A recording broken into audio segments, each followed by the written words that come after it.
Ladies and gentlemen, first of all, I would like to share with you the results of scientific research on what happens to people at the end of a long conference.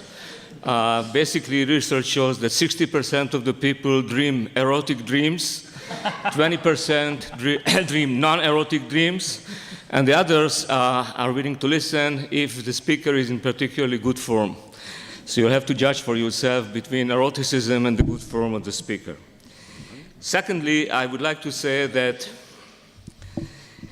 we need to be very modest, not to say humble, about what we try to generalize when it comes to Middle Eastern affairs.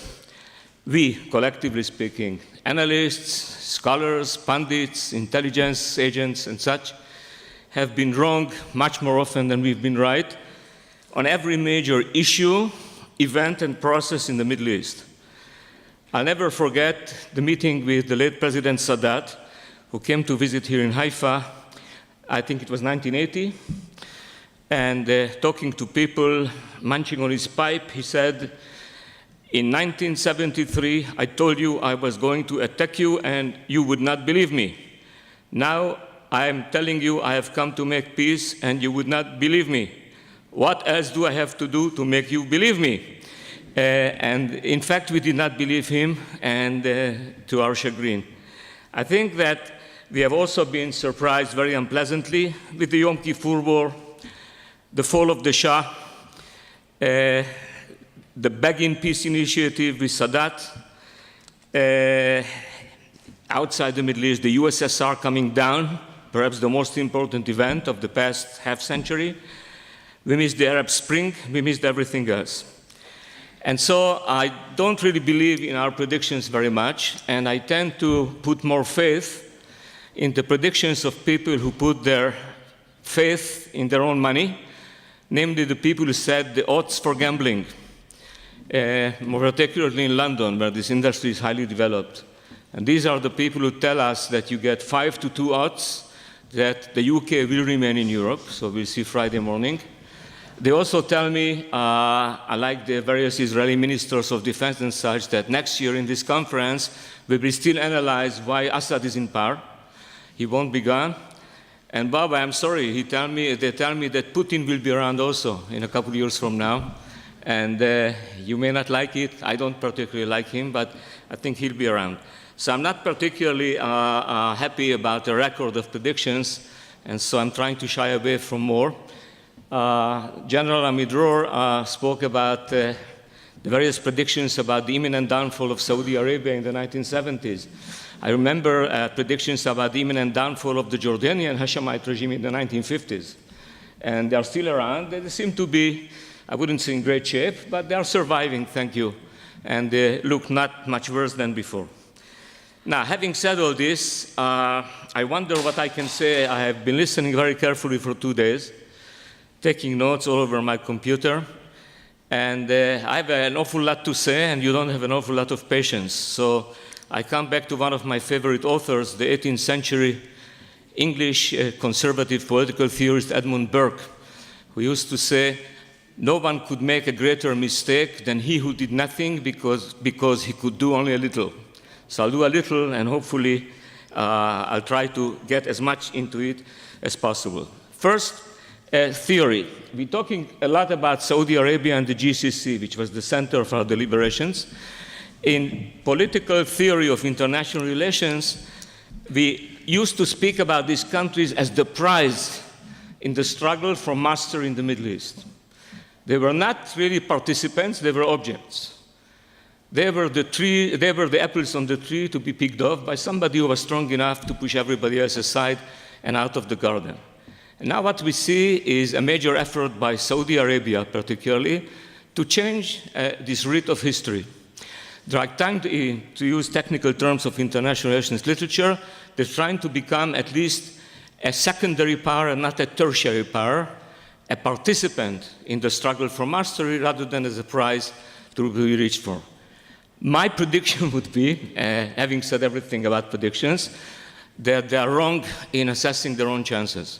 And this is so because Saudi society, from what we learned during the conference, and also things we didn't really touch upon in the conference, Saudi society is full of contradictions and imbalances.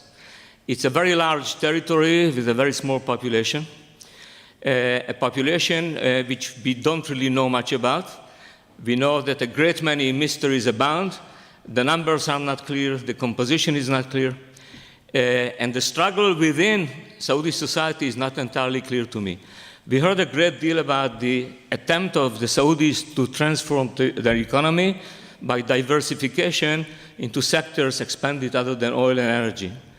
Now, that means a lot of things. That means, for instance, enhancing the power of the urban middle class.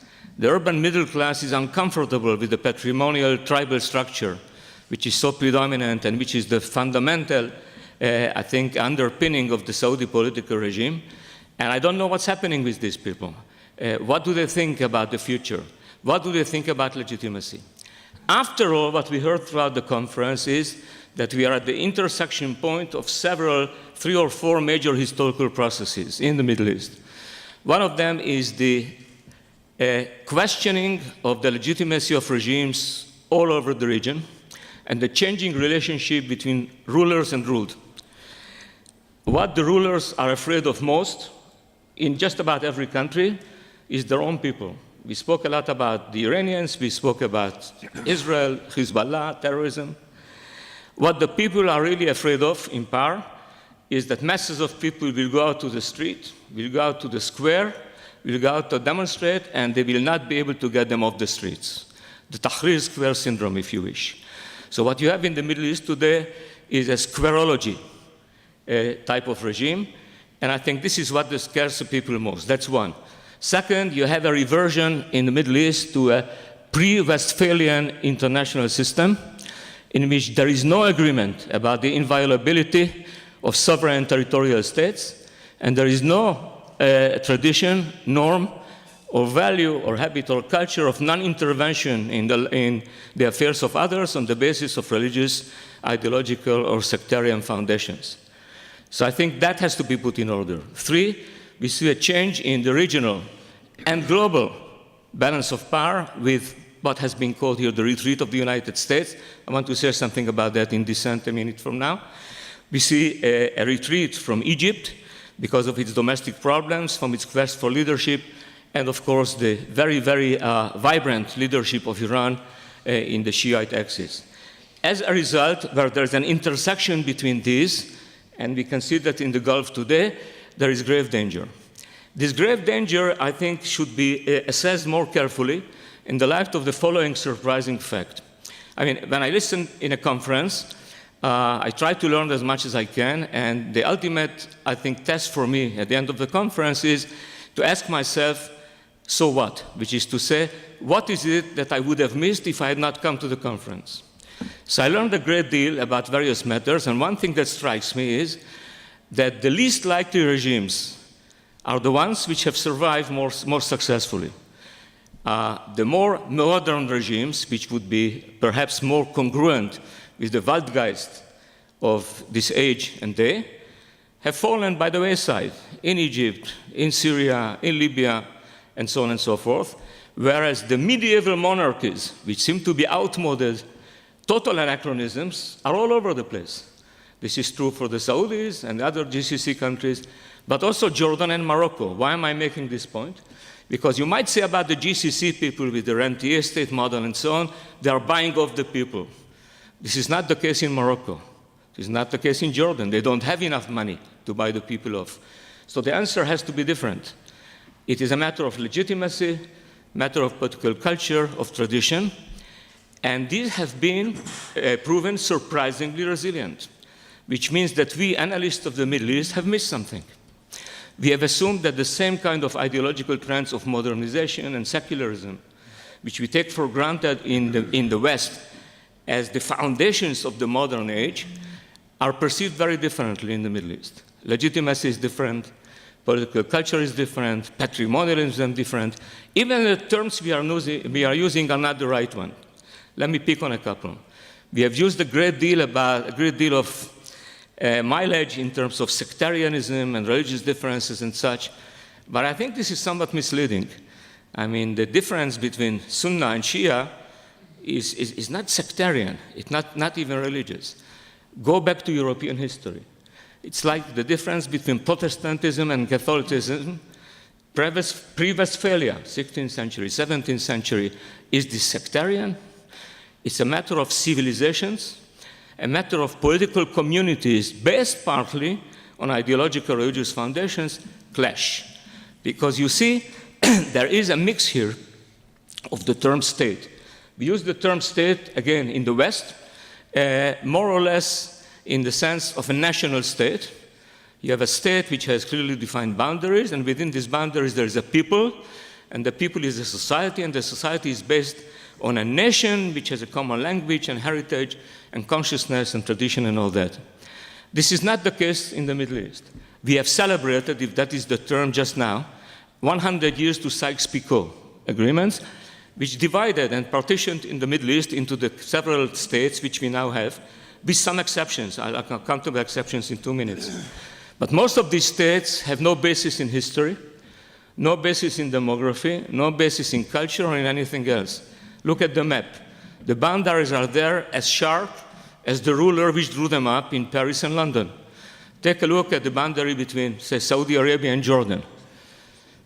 It doesn't exist. There is no boundary. I mean, just a line on the map. People cross it, tribes cross it because they divide scraps. So what we should use in the Middle East, in my view, I wrote a book on this, advertisements for myself, is we should abandon the whole notion of the nation state.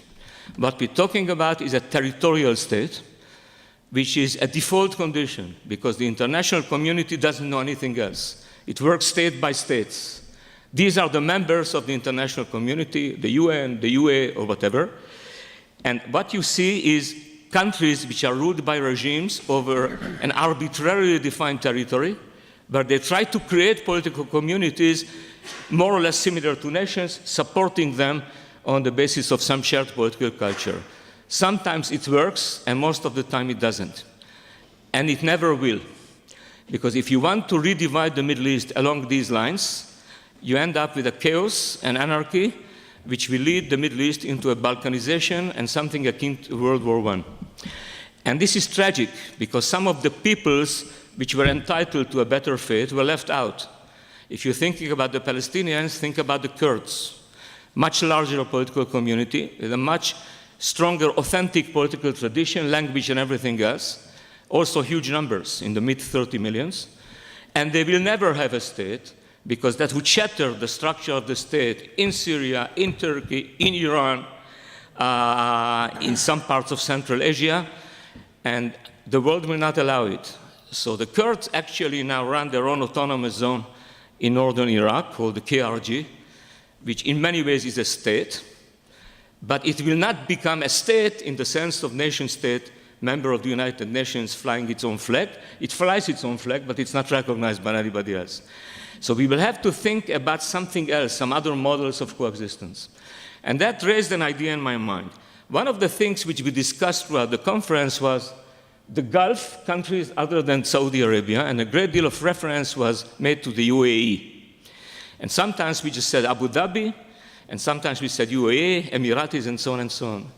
Well, ladies and gentlemen, as a political theorist, I can tell you that the UAE is the first and only successful federal experiment in the Middle East, which to me is very important, because it seems to me that if there are solutions to various very serious ethnic, political, and national problems, they will have to be creative federal solutions.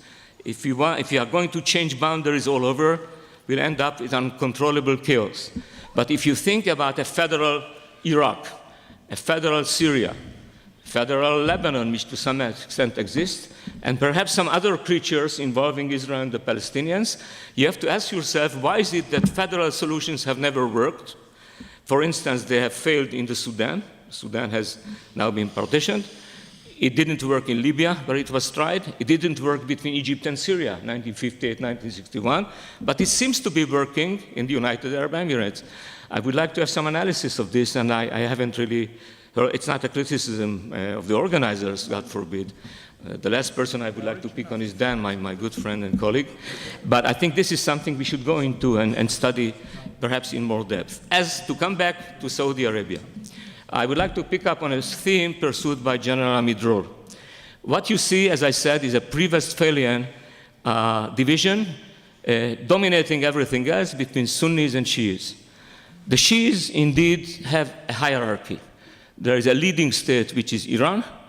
There are subservient states like, say, Syria, and proxy organizations like Hezbollah. In this triangle, we know who is who, and who is boss, and who is supposed to obey. When you come to the Sunnis, you also have a triangle, but a massive one. And the triangle has three edges. One, of course, is Saudi Arabia. Second is Egypt, and the third one is Turkey. We heard about this, not very much about Egypt. Naturally, again, General Amidror spoke about this.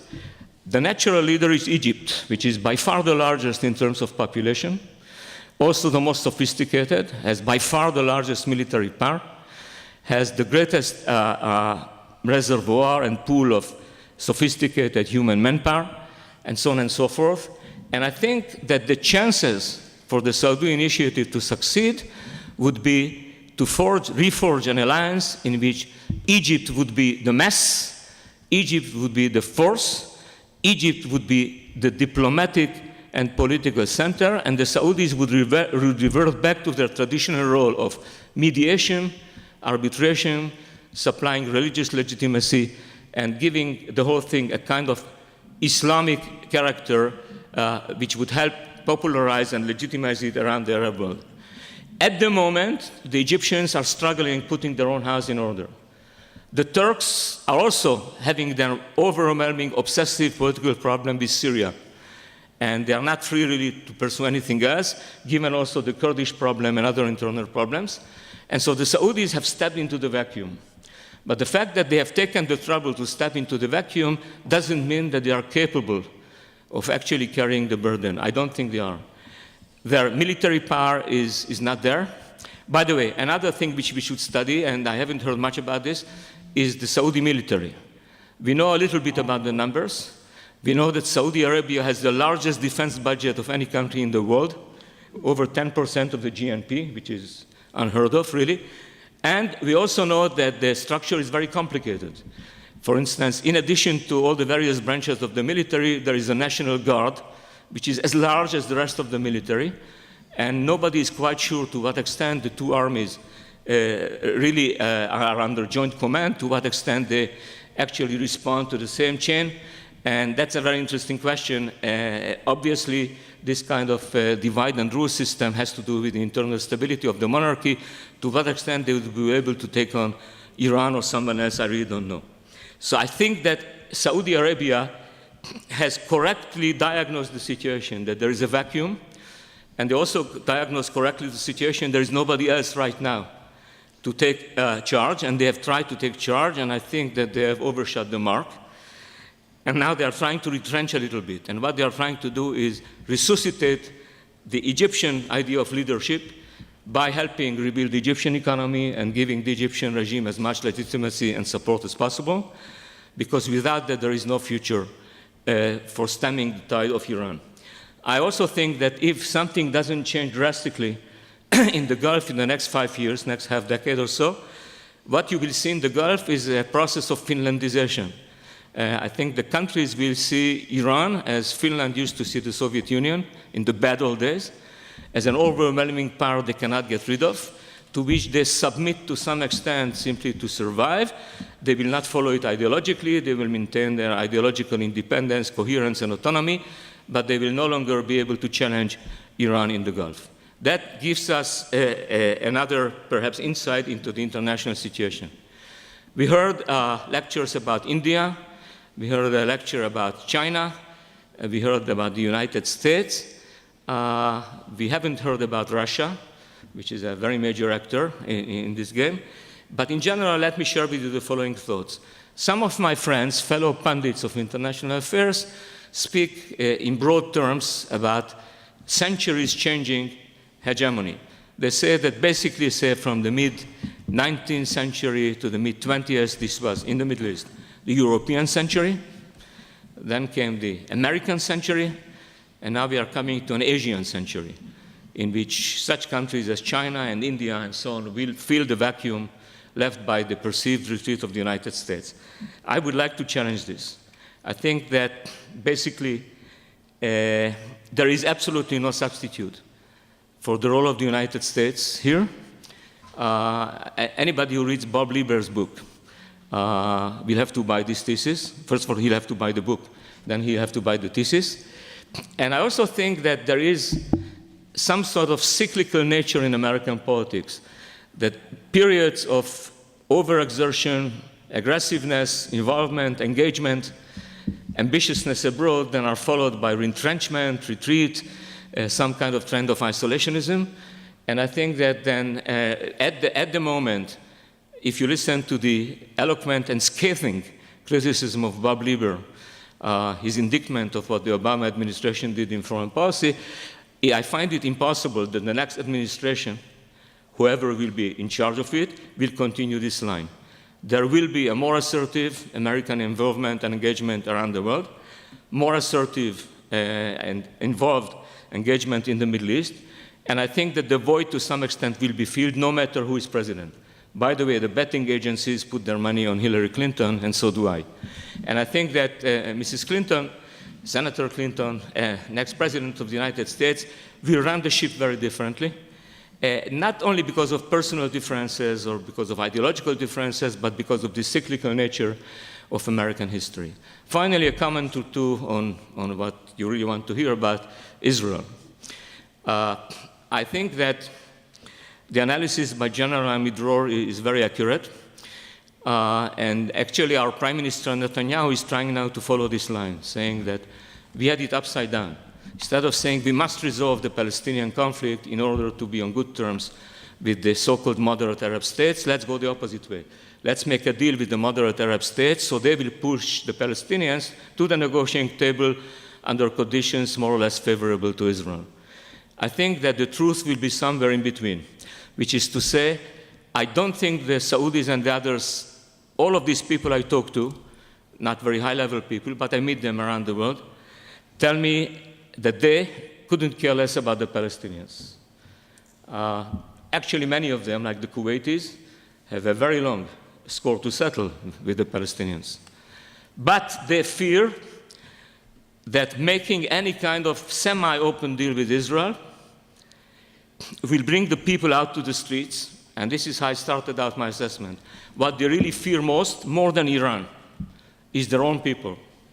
And when their own people come out to the streets and to the squares, because Facebook and Twitter will tell them to come, because they are betraying the cause of Islam and Arabdom and such, because they are making a deal with Israel while leaving and abandoning the Palestinians to their fate, they will not survive. I mean, this is what I hear from them, not when I go to conferences like this, but when we have a glass of something strong forbidden by the Sharia late at night.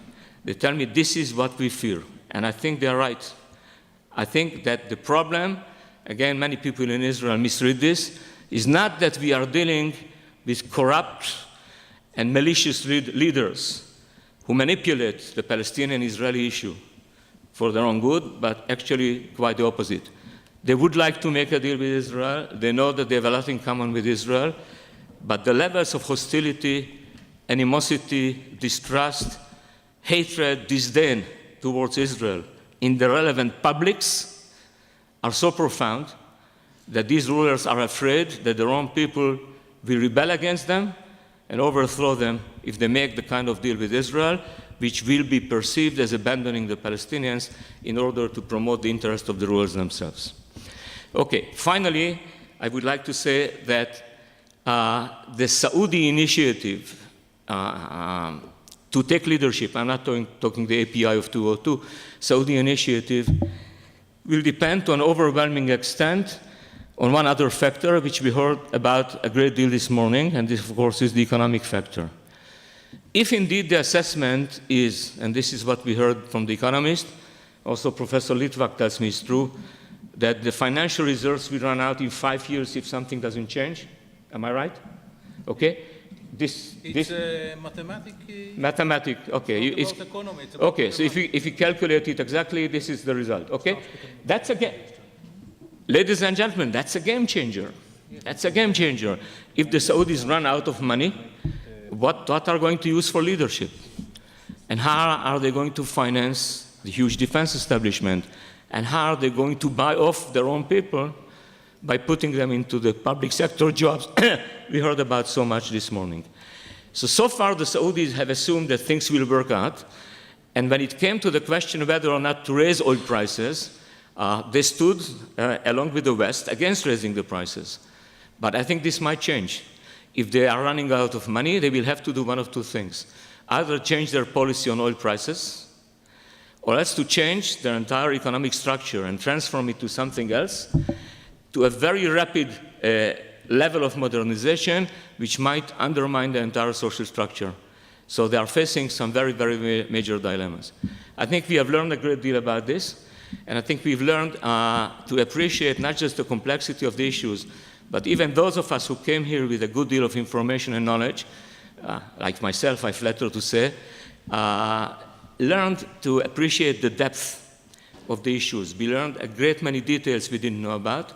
We saw a great many different approaches, and I think we'll go home the richer for it.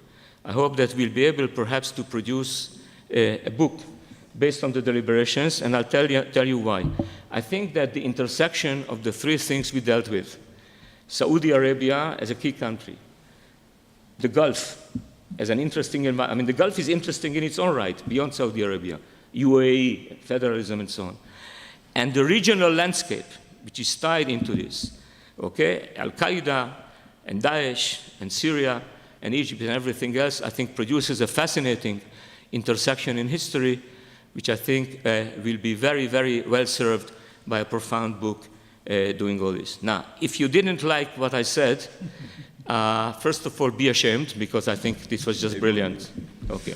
Secondly, because I use my computer very extensively, I wrote down about 17 different lectures. So I've delivered one of the 17. The longest one. The longest one. I could have given one for 2 hours, I could have given one for 4 hours, but this was the longest one. Okay, so if you didn't like this one, then go home with the following story. There is this story about, it's a musical story. This is a story about Chopin, the great Polish pianist living in France, who was the greatest piano player of his time, in addition to being a great composer. And one day, a young, aspiring piano composer came to his home and he said, "Maestro, I've written 2 concerti for the piano, and until you, the greatest of them all, tell me, which of the 2 is better? I won't go home, I won't eat, I won't sleep, I won't breathe." So Chopin sees that this guy is a nudnik. There's only one thing for him to do, and he says, "So you wrote 2 concerti, please give me the scores to the first one." He plays a few notes and says, "Young man, the other one is better." So thank you very much, and the other lecture is doing better. Thank you, Gavi, as always, for an enlightening, just a minute, 2 more minutes. A very eye-opening summation of the conference. As we come to the closure of the conference, we want to thank the people who made it possible. I want to ask Professor Teitelbaum to come up here and speak from the Besser Center. But before he starts, let me very shortly give my thanks, first of all, to Einat. Here she is. Without her, at least the Haifa part would not have worked. And also to Zoe, Ziv, Mor, and Nissan. I see 3 of you. Oh, here, all 4. Thank you very much. Josh, for the Besser Center, please. Okay, well, first I want to thank Dan, who we did this together, and it was and it worked. And it was a lot of fun. I want to thank the presenters for just fantastic, excellent presentations. I want to thank Professor Ephraim Inbar, the head of BESA, and I have on my list all the people from the NSSC who've already been thanked. So thank you all again. I want to thank from our center, Chava Waxman, Judith Levy, Shani Maimon, Alona Brinner, and our intern Dana, whose last name escapes me right now. And I want to also thank a dear friend and a colleague who is not here, Mori Rabbi, Professor Yosef Kostiner, who is also a resident of Haifa and was my teacher, and I kind of feel him in the background here. He would have, and Gabi, student, and he would have loved this, and I think been proud of many of us who are his students. So again, thank you so much for coming. It was really wonderful, and we'll be in touch. And thank you very much again.